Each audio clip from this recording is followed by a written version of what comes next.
I'm going to go ahead and start recording. Just to wait down a few more students.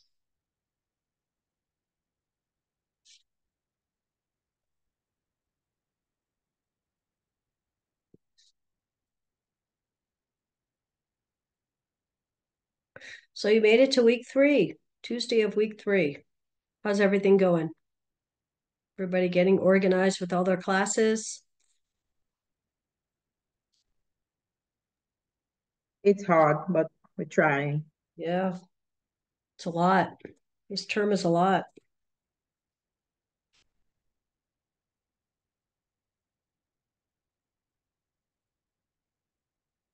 So if everybody could come on camera.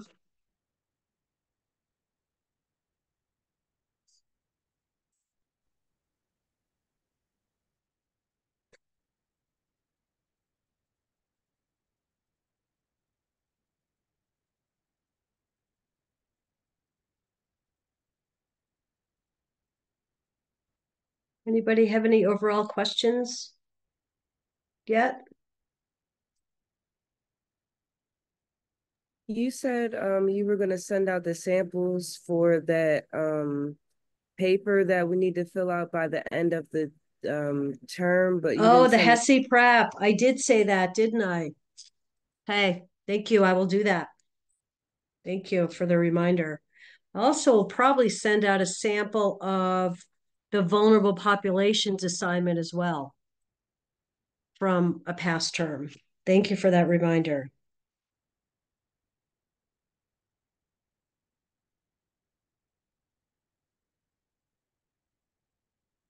Fantastic. Thank you.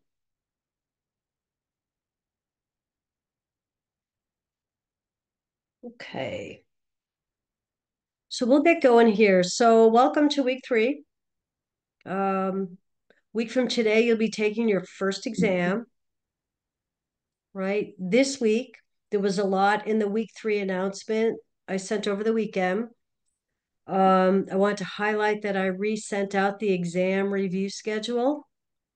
Okay, so this is also exam 1 prep week with regards to reviews. There'll be 3 reviews, as you can see in your calendar. One tomorrow, I believe at 5 p.m. Eastern with Professor Ford. Friday, 6 p.m. Eastern with me. And then Sunday at 7 p.m., I think, Eastern with Professor Kershaw. If you're able to attend one or more of the live sessions, that's fantastic. If you cannot, you will get all the recordings. Okay, so you'll have all the recordings for all 3. And I know this is a Tuesday class, so you take it pretty early in the week. I always wait for Professor Kershaw to send out her recording Sunday evening, and she does a really good job of getting that out Sunday evening. So I'll make sure you have that Sunday evening, even if it's late. So you have a day and a half to review it if you would like. Okay. So today we'll do quiz 2. Okay. We'll go over that. And I've added in rationales. Whether you get the question correct or incorrect, you'll get a rationale. We'll go through those rationales. I'll do a lot of my lecturing from those rationales because it's an introduction to the concepts we're covering this week, which is migrant, pardon me, farm workers, rural populations, homelessness, and poverty. So we'll do a lot of lecturing, teaching through those quiz rationales. Then I'll review my notes and see what we haven't covered and go through that. And then towards the end of the class, we'll do a case study. It's a case study with regards to migrant rural health that support everything we talk about today. We'll break out into 3 groups, into 3 breakout rooms, and each group will have a question to answer from the case study, and then we'll come back and talk about that as a group. Okay, how does that sound? Okay, so if you tried to pull up the quiz prior to 1 o'clock, it wasn't available. It is available now, so you're going to need to refresh. Okay, the access code to get in, I'm going to put this in the chat, is my last name. Okay, so it is 1:05 now, 15 minutes for the quiz, So we'll come back at 1:25. Okay, you can go off camera when you're done the quiz if you would like. But please make sure you're back by 1:25. Okay, don't sign out to Zoom because then you're going to have to sign back in. Okay, so feel free to go ahead and get started. I'm going to mute, make sure everybody's on mute. I'm going to mute myself. If you have any questions, take your time with the quiz. You have 15 minutes. If you have any questions, please put it in the chat and don't come off mute. Okay, and you got to stay on camera. There's a few people I can't see, and I need to see you for the quiz.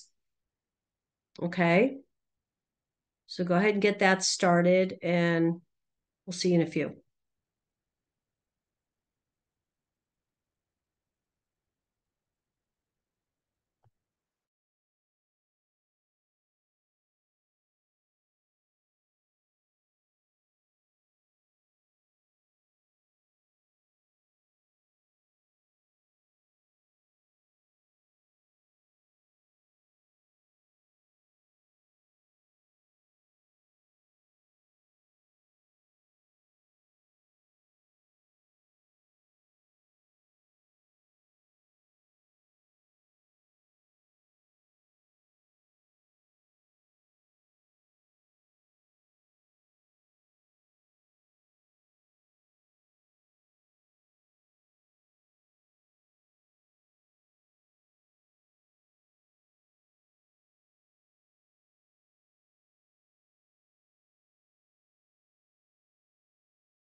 Okay, it looks like everybody's done. So if everybody could start coming back on camera, that would be great.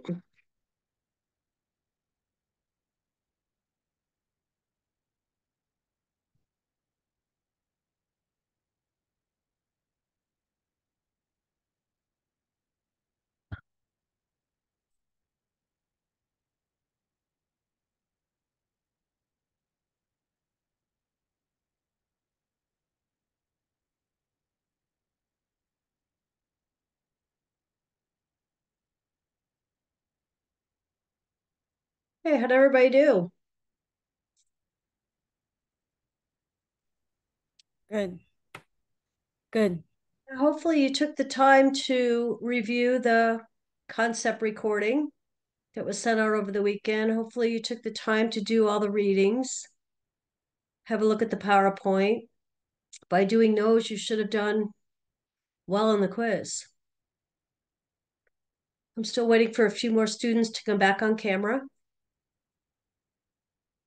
And then we'll get started.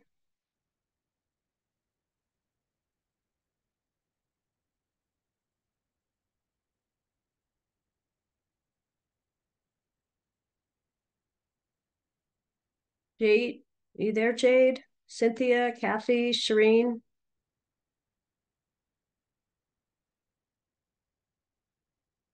Kirk, Sabrina?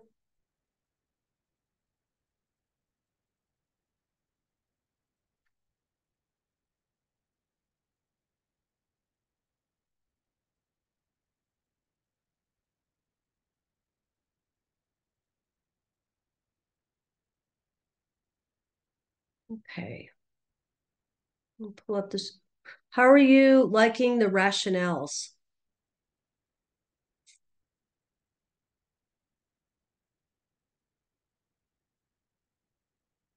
Anyone have any comments? I feel like they were very well thorough. They helpful? Just additional information on top of the recordings and readings to understand the concept. And that's what I'll be talking about that when we cover it. Okay. So I'm going to go ahead and share my screen.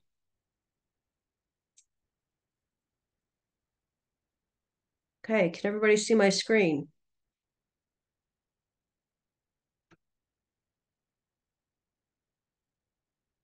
Yes. Yeah. Oh, I don't know why the answers aren't popping up here. Let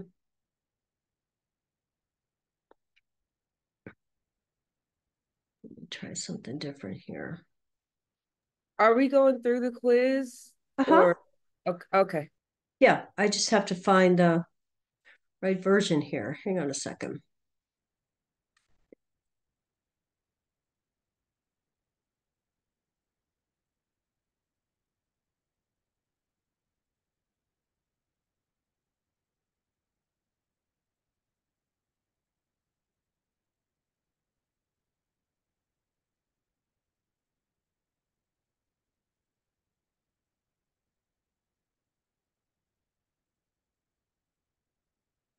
All right, there we go.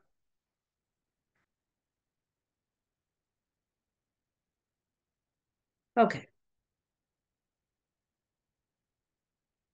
Can everybody see my screen now? Yes?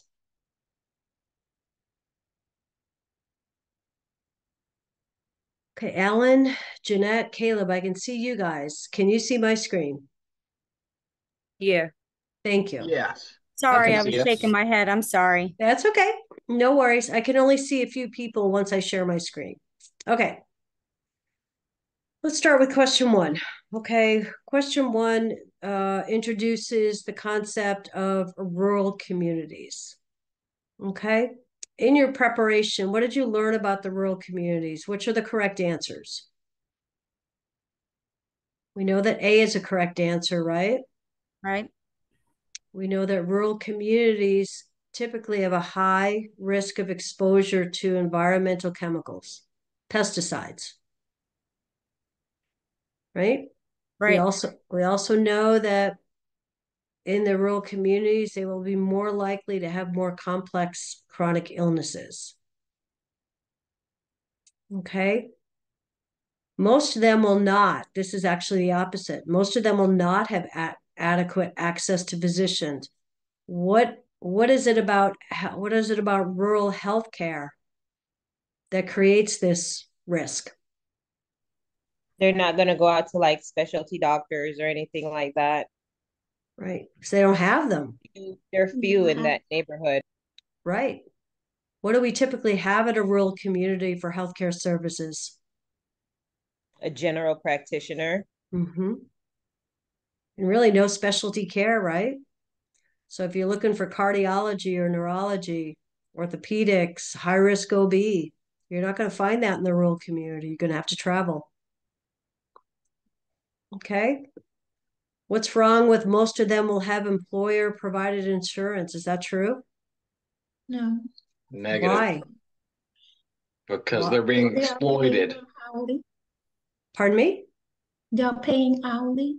Every hour counts for them. And Exactly. some of them don't have jobs. Yep. Or if they do have jobs, they may be the kind of jobs, the kind of low paying jobs that do not come with insurance, right? They may be daily, paid hourly. A lot of those jobs in the rural community do not come with, say, medical insurance, dental insurance, paid days off, vacation days, personal days. Let's have a look at the rationale and start to talk about the rural community as a whole. Okay, we know there's lots of vulnerability in the rural communities, right? Some facts about the rural communities. Higher proportions of residents are either below the age of 18 or above the age of 65. We know they tend to have fewer years of formal education with far fewer college degrees. We also know that upwards of 25% of rural Americans live in or near the poverty level. And that translates into upwards of 40% of rural children that are impoverished. And we know that in the rural communities, most at risk are the children, especially children from racial and ethnic minorities, single parent families, especially with female heads of the household. Fewer residents have insurance or adequate insurance and are usually in states without expanded Medicaid eligibility. That's a big deal. We know that there's very high risk occupations in the rural community. Forestry, agriculture, mining.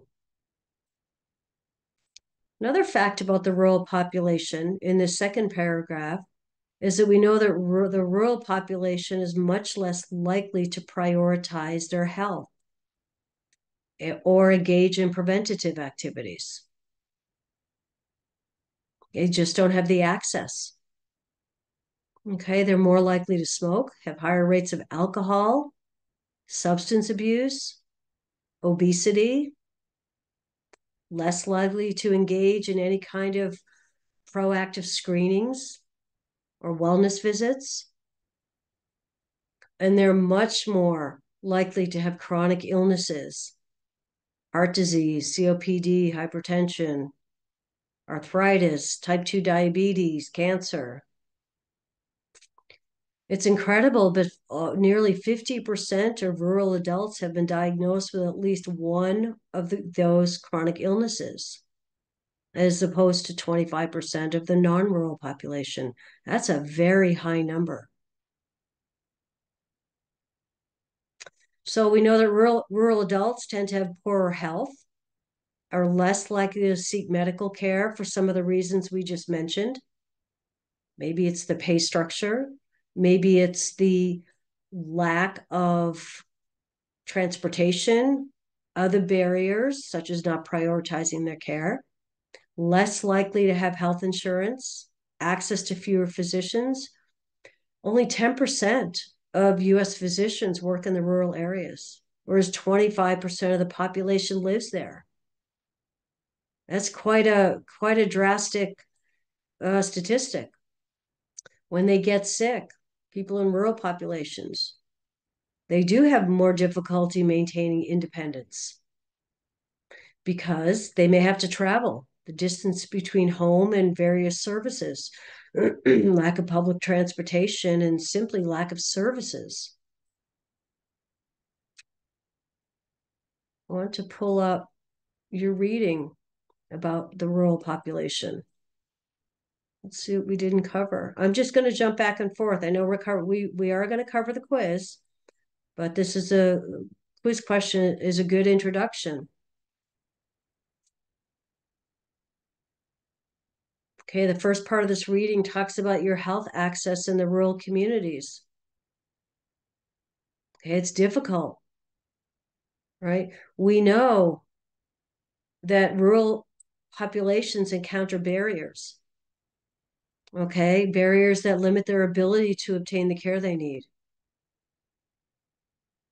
Okay, some of them may not have the financial means to pay for services, such as health or dental, right? They may not have the transportation to reach those services because they're located a long distance away if it's a specialty provider. They may not have the ability to take paid time off to use those services. One of the other issues in the rural community is the low literacy, maybe a language barrier. So there may be a decreased confidence in their ability to communicate with healthcare providers, particularly if they have the language barrier. And literacy, health literacy is a real issue in the rural communities. And I don't say that condescendingly. What I mean by health literacy is the ability to understand and be able to communicate what's going on, to be able to understand their discharge instructions or a plan of care. Another issue is trust.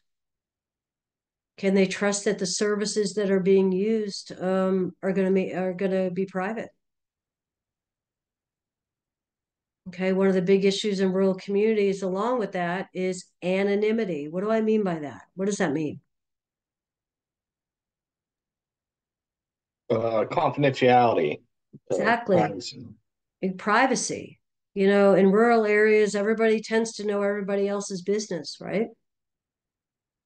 And so there is a concern about trust. Can they trust that their information is going to be kept private? And then another concern is a belief that they will receive quality care. Okay. And the rest of your reading goes through just a little bit more in detail of the barriers, the distance and transportation. Another big issue is workforce shortages, and there's a whole bunch of maps in your reading. It's hard to recruit to work in the rural areas. And these graphs give an overview of the shortages in purple. There's a lot of them. Coverage, we talked about difficult to get health insurance coverage in the rural areas. Internet, broadband access, it's getting better, definitely getting better, but there's issues with internet access. So that prevents you from your virtual calls, your telehealth, right? We talked about poor health literacy, social stigma and privacy issues. We touched on that. Okay. And then why is primary access important? Well, it's important for preventative services, including early detection. It's important for care coordination. All right, trying to lower the risk of the cancer, heart disease, trying to improve the mortality rates, try to reduce the incidences of babies, low birth weight babies, preemies, and improved health behaviors. Okay. And then what kinds of services are difficult to access in the rural areas? Home health. You know, I can tell you in the rural areas, they don't have home health agencies.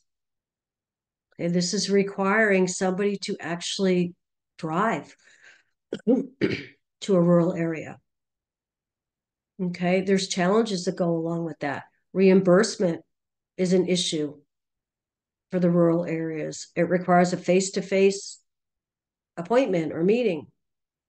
Homebound status.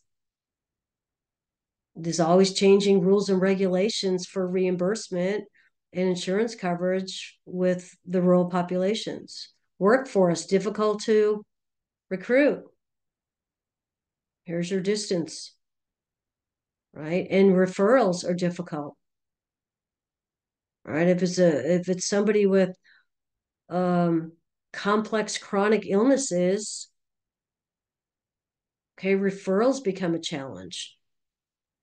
Hospice and palliative care is very challenging in the rural areas. Mental health services shows you a graph of mental health professional shortages in the area, but there's also a lot of mental health services that are scarce in the rural communities, detox centers, rehabilitation centers. Okay. High risk OB, maternal health services are not found in the rural communities. You need to travel for those. So lots and lots and lots of challenges for the rural community. Okay. Let's go to question number 2. Nurses developing a tertiary program for members of the rural community. Which intervention is appropriate? I included in your rationale, it's the same rationale from last week's quiz that had, I think it was a primary question. Okay, so why is A the right answer? When we're talking about tertiary care, why is A the right answer? Because it's already happened and now you have to give them education on what they have. Right, they have diabetes, right? That's the key feel with like- tertiary. Oh, sorry, go ahead. But I feel like the second one was kind of confusing too because it say minimize excessive pesticide exposure. They're already exposed to pesticides and they're in the rural community. We know that relate. But I mean, I picked A, but still, like B is. I was debating between the two because I thought B wouldn't that be tertiary too because they're Well, already exposed to it.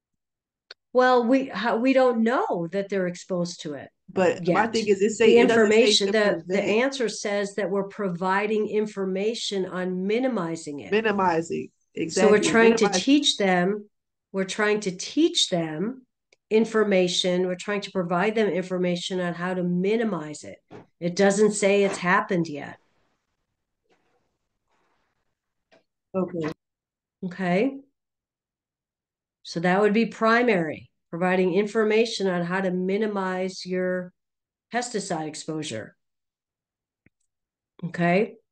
What is encouraging adherence to routine pap smears? What is that?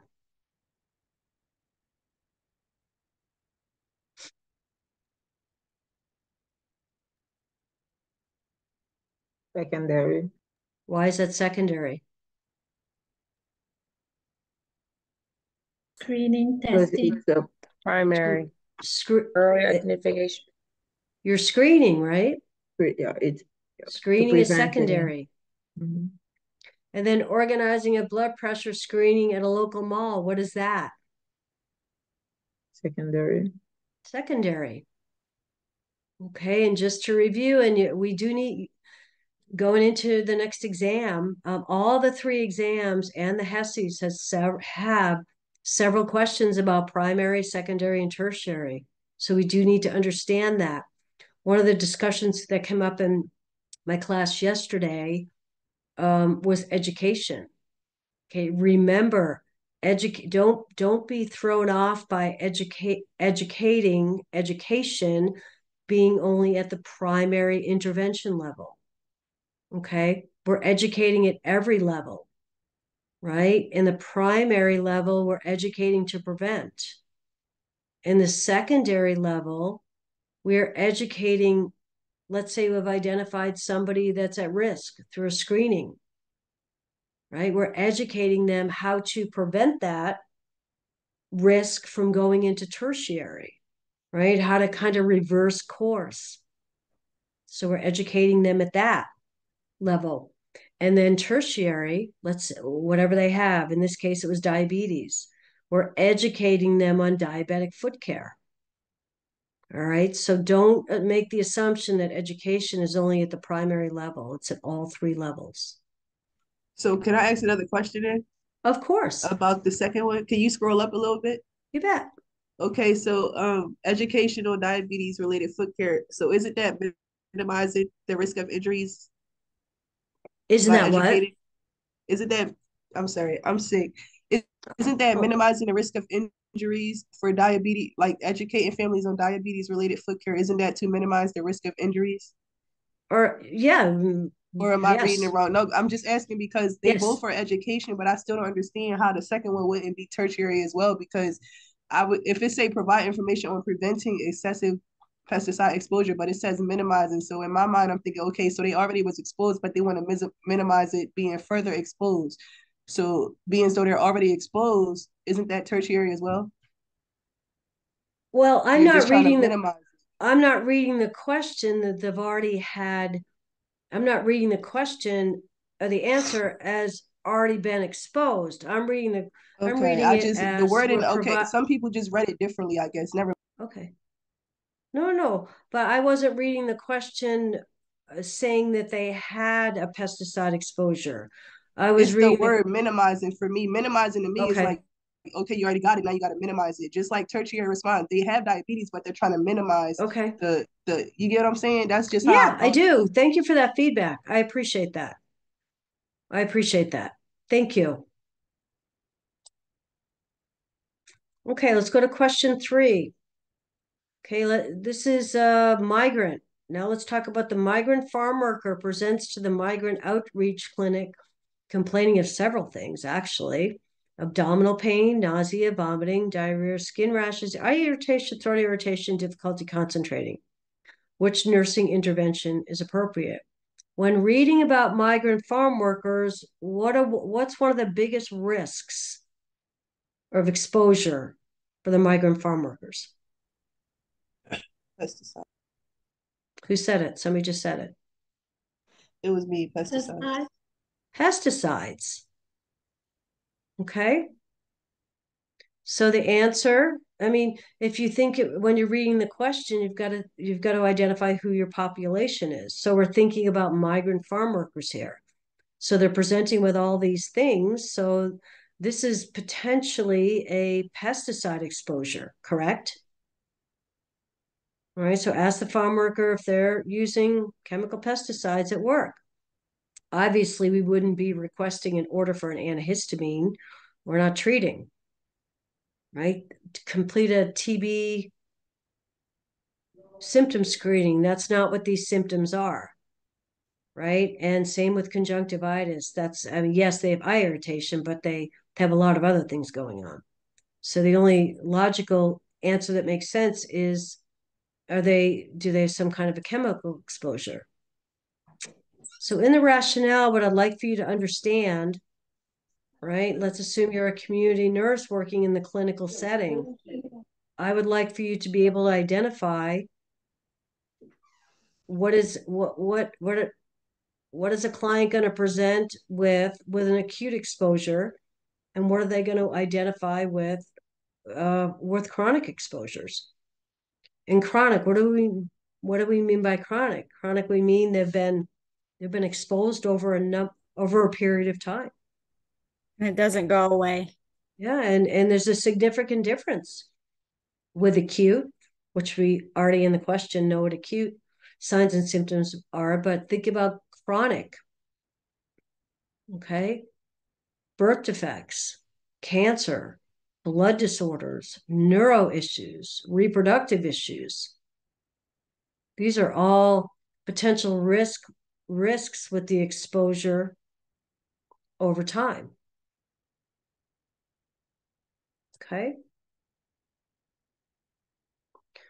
Question 4. During a home visit, the nurse notes that a migrant farm worker is living in a small house with several other families. Which nursing assessment is a priority? All right. So more than one answer may look correct in these choices, but it's asking what the priority is. What do we learn in our readings and your preparation?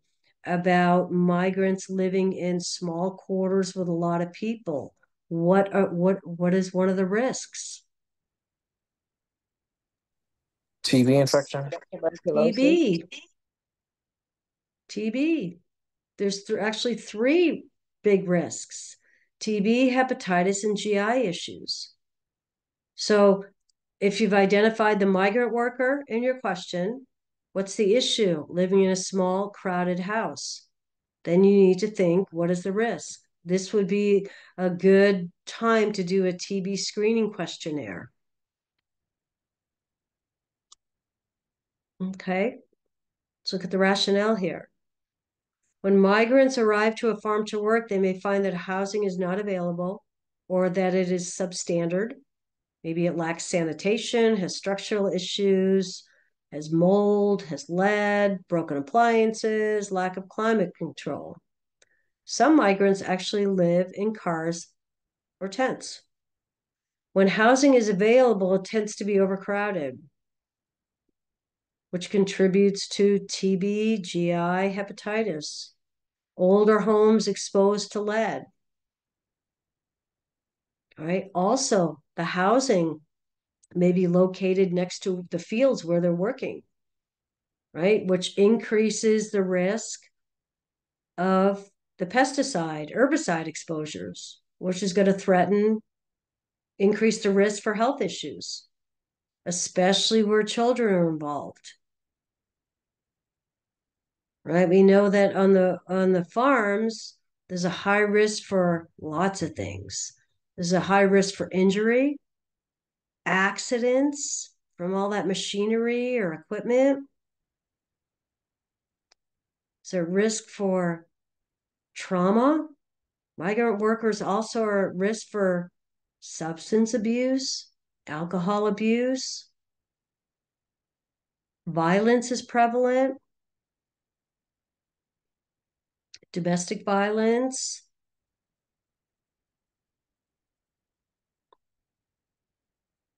I want to jump to our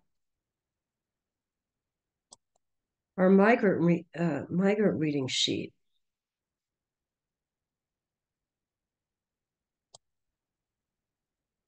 This is actually a very informative reading. It goes through who are the migrant workers, right? Who are migrant workers? They're seasonal, right? They may jump from place to place, right? It's somebody whose employment is in the agricultural industry. They're typically temporary workers. It's estimated there's 1 to 3 million. So, what are some of the common health concerns specific to migrant farm workers and their families? They could be here alone, or they could bring their whole family along with kids, which creates a whole new set of risks. Some of their common risks are because of their intense work, their physically demanding, intense nature of work. There are health concerns, right? Heat-related illnesses, spending hours out in their workplace, hours in the sun, in direct sunlight. We've already talked about exposure to a variety of pesticides and toxic chemicals can have serious health consequences. Injuries, urinary tract infections and other infections can occur from the lack of sanitary conditions. Animal bites, certainly a higher susceptibility of infectious disease. That was part of our last question. TB, resulting from substandard living conditions. And then we touched a bit upon the mental health issues, including depression. Barriers. What are some barriers preventing these migrant farm workers from receiving health care? Language. There's a lot of them. The lack of English, right? Maybe they can't afford the health care. There's obviously, where the migrant farm workers is usually a rural community. So the same kind of risk factors or issues apply with access, lack of healthcare services, no specialty healthcare around, lack of culturally and linguistically appropriate services to meet the needs of their culture. They typically have a lack of, they don't know what's available to them. Eligibility is confusing, right? These jobs don't come with healthcare insurance and dental care and paid sick leave and personal days off, right? So they're not going to be traveling very far. They don't want to be losing paid work time. The other issue is social isolation and exclusion with their jobs. And another big barrier for them is the undocumented worker. Fear of coming forward to seek out health care, right? And that somebody might question their immigration status. Okay. So another issue is the frequent relocation, right? That creates challenges for continuity of care, right? Let's say they've been diagnosed with let's say they've been diagnosed with diabetes or hypertension. You know, the chances of their healthcare records traveling with them from site to site is very low. Okay. They're very, very unlikely to seek like the rural population, very unlikely to seek basic preventative care. Go to the annual checkups, right? Which puts them at higher risk for other conditions, other preventable conditions. And with children, I want to talk about children here for a minute. There is what we call the Migrant Health Act. Okay. And a lot of them don't know about this, right? It provides primary and supplemental health services. I'm reading from my notes now, right? For these outreach clinics. I don't know if you know this, but there are migrant health centers that are federally funded. There's a total of 154 migrant health centers in 42 states. And they have approximately 3 million visits per year, but that's only a small percentage. Okay. Let's talk about the families who bring their children. Okay. Children living on the farms are at high risk. Okay. They have the pesticide chemical exposures, right? There's also issues with immunizations, increased infections, being pulled out of school, developmental issues. Children are very, very at risk that are out there working with their families on the farm. Okay. Okay, question 5 starts a discussion about poverty. All right, which statement reflects the impact of income on health outcomes? I just want to start this discussion out by saying that when you're doing assessments in the community, individual assessments, family assessments, okay, and you're trying to assess the health of a family, one of the biggest impacts on the health of the family is the financial status. Because if you think about it, poverty affects a lot, right? If you're an individual or a family living in poverty, a lot in your world is affected. Access to healthcare, access to education, access to decent housing, access to proper nutrition,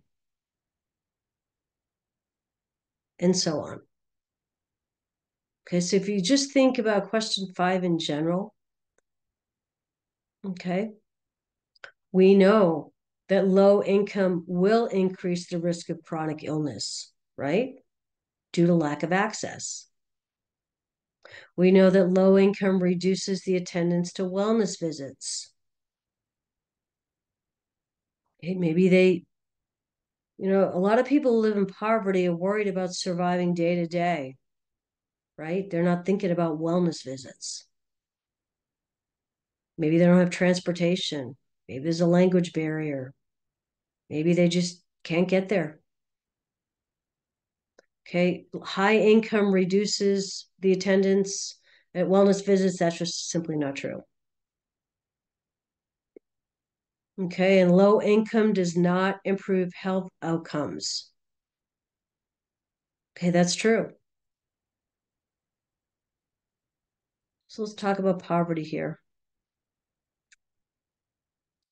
Poverty leads to chronic stress.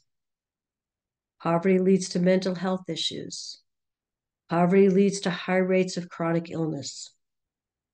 It also leads to higher infant morbidity and mortality rates, shorter life expectancy, many more complex health problems, more disabilities related to chronic illnesses, certainly higher rates of hospitalizations. And when you have a large part of the population living in poverty that has complex health problems, it's going to lead to higher healthcare costs, right? Which leads to medical bills, difficulty paying medical bills, potentially even leads to bankruptcy, right? So your inability to pay for healthcare, maybe lack of insurance, maybe living in areas where the healthcare choices are very limited or unavailable, being able to afford to take off work and travel to your appointments. Those are all risks. And as we've talked about, low-paying jobs do not often provide health insurance, therefore potentially reducing attendance to wellness visits.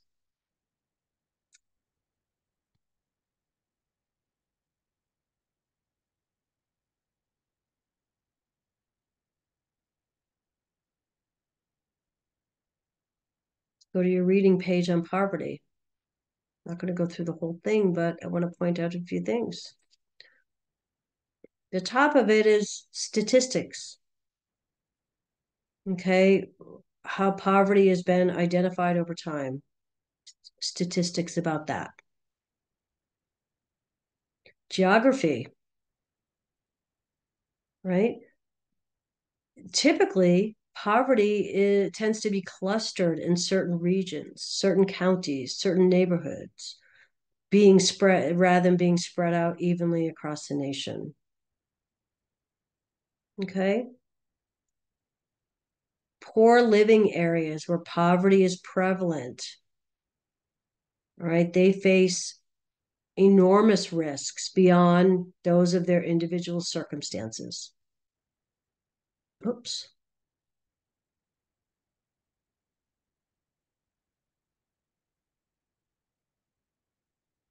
As we talked about, poverty contributes to poor housing, poor health conditions, higher crime, higher school dropout rates, higher unemployment.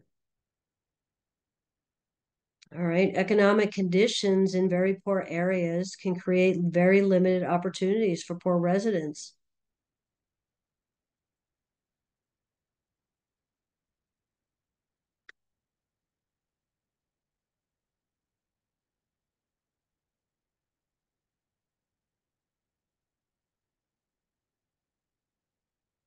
A lot of good information. It's reading page on these graphs. There's a few things I want to point out there.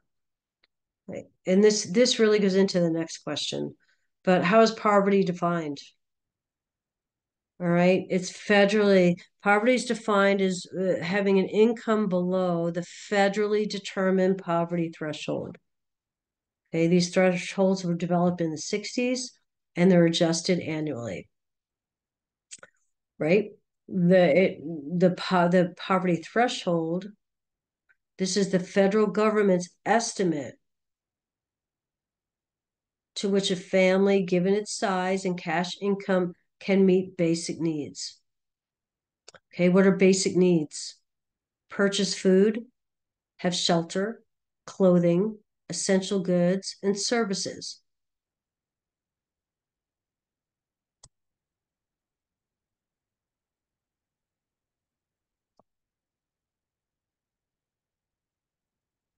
Okay, so what should the nurse anticipate for a family living below the federally defined poverty line?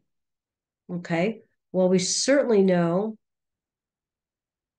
that we're going to have poorer health outcomes, right, compared to those living above the poverty line. So unchanged doesn't make sense. Okay, we are going to have changed health outcomes. We also know that if you're living below the federal poverty line, obviously there's going to be increased vulnerability, right? Because you are more likely to have a job that doesn't have employer provided insurance, right? And you're going to have increased vulnerability due to fewer community resources. Okay, remember, and we've talked about this in other classes, you have, well, let's read the rationale first and then we'll go back to that. Poverty is defined by federal government, purpose of qualification, statistical tracking. So here's some numbers. A family of four making 24,300 is at the federal poverty line. All right. These are from, I think, 2021. There are certain programs for those living in poverty. TANF, public housing, food stamps, Medicaid, WIC, Head Start. All can be qualified for based on if you qualify to be under the federal poverty line, right? One of the big issues is what about those who live who are just above the poverty line? They don't quite make it, but they're slightly above it. Well, those people lose access to a lot of resources, right? So those living just above it still desperately need help, but no longer qualify, putting them in a much, much higher vulnerable status, right?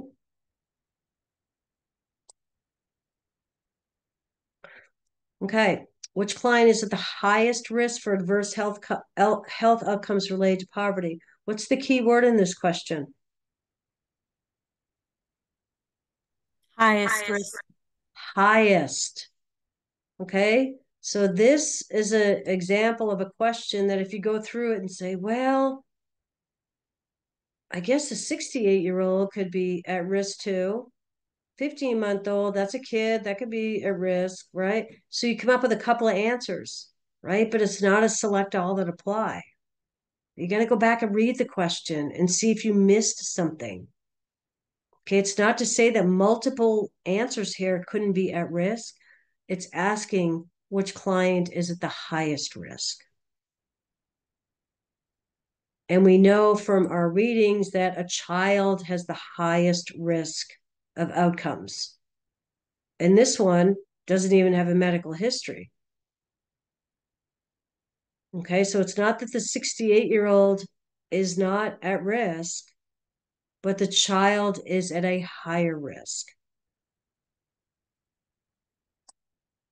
Okay, so young children are at the highest risk for the effects of poverty with lack of adequate nutrition, maybe poor brain development, exposure to toxins from the environment, trauma, abuse, lower quality of daycare or care in general. We know that kids have more chronic diseases, more nutritional deficiencies, more growth issues, developmental delays, higher incidence of blood lead levels. Maybe they're living in older communities with older housing, typically have more infections, are usually stuck in this poverty cycle themselves due to decreased opportunities. I saw this rationale in the schools for 20 plus years of the kids living in poverty. Okay. Question 8. What would we expect from an impoverished adolescent? Do we all understand why increased risk of unintended pregnancy? Okay, all these other examples are just the opposite. They have an increased risk of dropping out of school. They have decreased attendance due to extracurricular activities. And they certainly are not going to have excellent use of adaptive. They're going to have poor use, right? So C is the increased risk of unintended pregnancy is the only answer that makes sense. So what we know about impoverished teens. Poor teens are more likely to have below average academic skills, 3 times more likely to drop out of school, higher rates of teen pregnancy, more likely to suffer complications with pregnancy. All right, maybe lack of prenatal care or late prenatal care, low birth weight babies, preemie babies, maybe even babies born with birth defects. And the last 2 questions are about our last concept, which is homelessness. Okay. Which client is the highest risk for homelessness? Highest. Important. Highest. So do we understand why the veteran with PTSD living alone is at the highest risk of this group? I have a question here. Sure. Now, the veteran with post-traumatic stress, even though like he has his own like mental illness, that doesn't mean that he won't get services. Rather, as like the adult with schizophrenia, it doesn't necessarily say he's getting services. Or is it because he's living in a group home? I'm so confused about this one. Yeah. Yeah. That's exactly right. All these other 3 answers have a support system, right?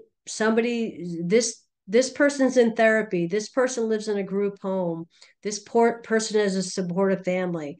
They have connections, right? We're very concerned about the high risk of a veteran with PTSD living alone. There's no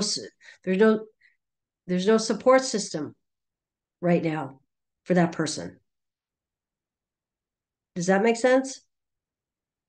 Yeah, after we talked it out, yeah. Yeah. Okay, so what do we want to talk about with homelessness? Nurses, first of all, right? As nurses, we are going to be working with vulnerable populations our entire career.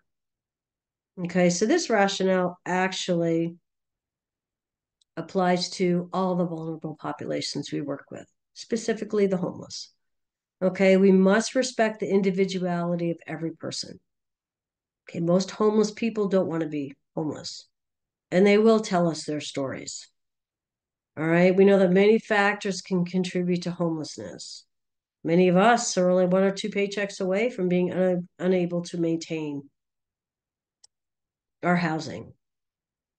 It's easy to stereotype, it's easy to judge, but often we're wrong, right? And when we're wrong and we stereotype or judge, we really inhibit the chance of developing a trusting relationship, therapeutic relationship with the vulnerable and their family. All right, we can't make any assumptions. We have to establish that trust from that initial contact because this particular population needs resources. They need to tell us what's going on, tell us what they need. They're not going to do that if they feel like we are not listening or we're being judgmental or don't seem empathetic, don't seem caring. All right, we want them to tell their story. They want to tell their story. Who are they? How did they get there? Okay. So that's the first big point about working with the homeless population. We'll get to the question in a minute. I just want to read this rationale. Homelessness includes those in the street, but I'm not sure if you know this, but being labeled homeless also could mean you're staying with family or friends, right? You're maybe staying in a temporary shelter, maybe staying in an institution temporarily, The whole point is you have nowhere to be discharged to. That's how we define homelessness. No permanent place to be discharged to. Some people are intermittently homeless. Maybe they're in and out of jobs and they seem to bounce back, but then they end up back in that same situation. Right? It is hard to estimate the number of true homeless individuals, but it is estimated it's over 600,000, and a third of those are families. Okay. We know that homeless people are exposed to the elements outside in the winter, heat in the summer, crowded, unsanitary living conditions, malnutrition, lack of sleep, chronic stress, more likely to abuse substances, alcohol issues, very serious mental illnesses, higher risk for TB, skin infestations, chronic illnesses, trauma. Trauma is actually a major cause of death and disability with this population, from stabbings to gunshot wounds, suicide attempts, beatings, assaults. And I find the last sentence of this just incredible, that the average life expectancy of a homeless individual is 44 years old compared to 78. Okay? So when the nurse is working with the homeless population, what are you going to observe? Well, crowded, unsanitary living conditions, absolutely. Substance abuse, absolutely. Mental illness, yes. Chronic diseases, yes.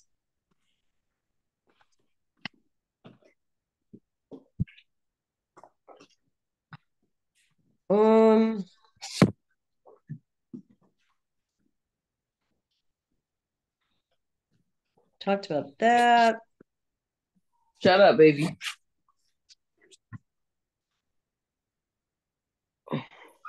Okay. So, well, actually, I want to just double check. Oops. I want to go back to our reading page and see if there's anything else I want to point out.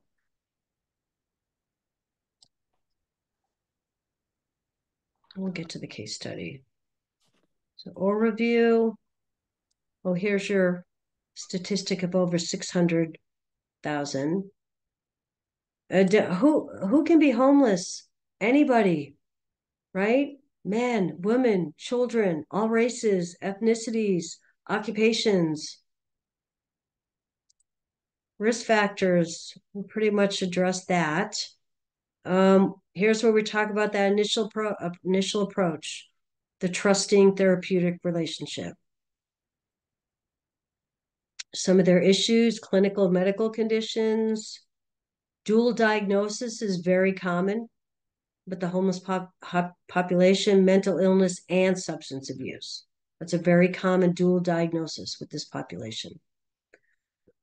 Also, very common is a lot of this population may have a cognitive disorder, maybe have a TB from a previous TBI. Injuries and violence we talked about. Preventative health issues, infectious diseases, STDs, very common in this population. Skin and foot problems we talked about, exposure. I just wanted to point this table out to you. You know, if you know anybody, if you have family members, friends, or people looking for resources for somebody you might know that's homeless, this is an excellent table. Okay.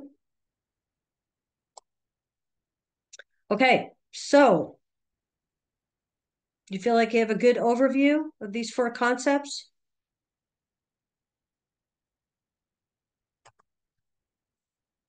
All right, I'm going to break you out. You guys need to pull up your case study I sent to you over the weekend. It's in your announcement 3. It's at the bottom. It says case study week 3. I'm going to break you out into breakout rooms, 3 breakout rooms. There's 3 questions in the case study. Room 1 has question 1, room 2 has question 2, room 3 has question 3. We'll do that for about 5 minutes and then we'll come back and talk about it because I want to get you out on time. Okay? So let me get you into breakout rooms.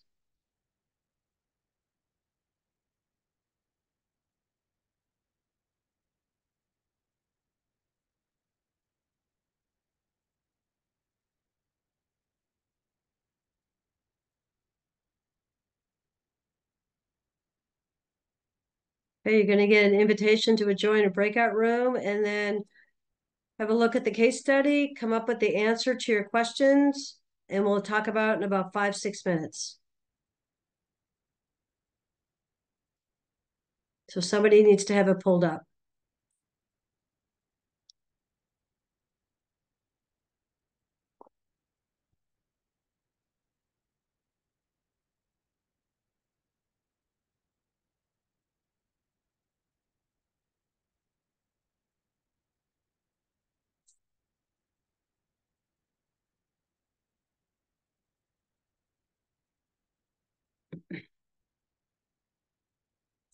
Kurt, can you accept your invitation into the breakout room?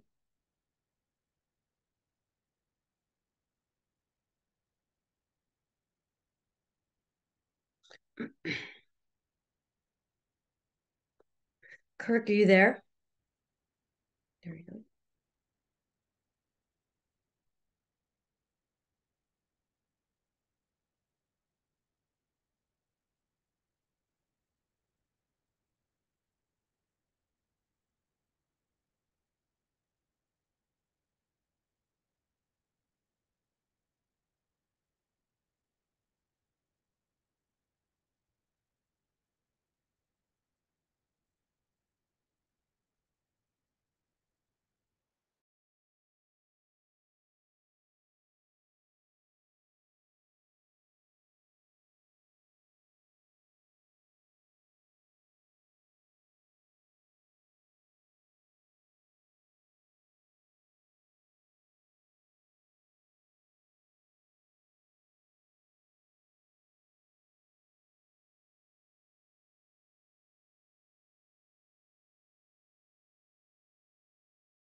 Did you figure out your answers? Did we have to come back, or what was that just because we was Yes, still no, you working? you need to come back and finish out the class. We're only going to be about 7 more No, I didn't minutes. mean it like that. I Oh, was oh, asking if we had to come back here because we were still working on our question. oh, okay. Yeah, All right, I'll just we'll wait do for the them to best come we back. can. How about that? We'll do Yeah, the best yeah, we we read can. it and stuff. We was just talking about the answers, trying to figure out which ones Okay, was the best. But okay. that's Well, I'll figure it out together. How's that? Did you like that case study? Hmm. Uh,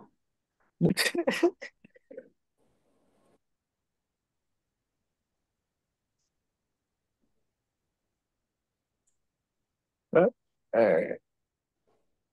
Okay. When I send you the recording of the class, I'll also send you this. This is the instructor version of the case study, and it gives you the Wait. rationales. Sorry? Okay. So you read the case study, right? So Janelle Garcia, the nurse working in public health, is assigned to the rural health clinic. She's serving a largely Hispanic population with migrant farm workers who are primarily male. 45 miles near the nearest densely populated city. Many large farms have housing quarters known to be occupied by undocumented workers. The farm is situated within fields of grapevines and peach orchards. Okay, so room one. Did you come up with the answer C? Yes. You did. So this is more this rationale is more about the actual health worker in the community. So as a public health nurse working in a rural practice, what are some of the professional challenges? All right. Well, we know that if you're working in a rural area, you're typically on your own, right? So you're going to have a very big lack of resources with other health professionals because there's really nobody around except you. Okay. So some of the challenges that rural practice, some of the challenges of working in rural health are isolation, limited opportunities for CEUs, lack of having other healthcare professionals that you can interact with, maybe get second opinions, definitely a heavy workload. You're the only one covering, right? Another necessity is that you have to be able to be competent to function in several clinical areas, right? You may be taking care of pediatric patients, maternity patients, elderly patients. And we talked about the lack of anonymity, restricted social life. Many nurses do value the close relationships and the with coworkers. Right? You're not going to have that in the rural setting. Okay. So if you answered C, great job. You're just kind of isolated out there on your own. You do have a lot of autonomy, though, a lot of decision making capabilities because you are on your own. Okay, room two. Did you select D? What did you select room two? D. D? Yes. Okay. So she's working primarily with the Mexican immigrants, right? Here's where you need to know your population. If you're working in the rural area, working with migrant farm workers that are predominantly Mexican immigrants, you need to know about the culture. Okay. And so D is part of the behavior of one small piece of the behavior of the Mexican culture. Okay. Um, and this rationale, which I will send you, goes through a lot of characteristics of the Mexican culture. Okay. But the first sentence is the most important. The nurse is considered an authority figure that should respect the individual, be able to relate to the individual, maintain the individual's dignity. And this is a general statement about culture. It doesn't matter what culture you're working with. We should be able to respect that culture, relate to that culture, maintain that, to help them maintain individual dignity. The rest of this rationale goes through What is common behavior characteristics, attributes of the Mexican culture? All right. So I'm going to have you read that on your own. And that's how you came to answer D. Okay. Room 3. What answers did you come up with? I C, think D, C and and D. E. C, D, and E? I only said C and D, but I don't know about E. Well, obviously it's E, it's right there, but I don't know why. I said E in the group because since he a farmer and he working outside, it's gonna be sun beaming on him. Okay. Skin cancer. Yep. And remember, one of the risks we talked about was element related illnesses, working in the heat, working in the cold, right? So we know if he's working 12 to 13 hours a day, right, he's going to have potential musculoskeletal issues, so chronic neck, back pain. We know he's exposed to chemicals, pesticides, herbicides, 12 to 13 hours a day. So potential eye problems related to the chemicals. And then the skin cancer related to the elements. And that's what the rationale explains. Okay, the demands on the musculoskeletal system, the exposure to the chemicals, and then the skin cancer. Okay, so this was just a quick case study to just reinforce some of the teaching from today. Like I said, when I send you the recording of the class lecture, I'll also send you that version of the case study so you can go back and take a look at it with the rationales. Okay. Does anybody have any questions? Do you have a better understanding of these 4 groups of vulnerable populations after today?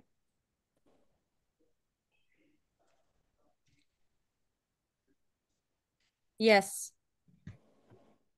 Okay. All right, since nobody has any questions, I'll stay on after in case anybody has any individual questions. But I hope you all, it was really nice to see everybody. I hope you all have a great rest of the week. And please reach out if you need anything, and hope to see you at some of the exam reviews. Okay? Have a good week. Thank you. You're welcome. Don't forget.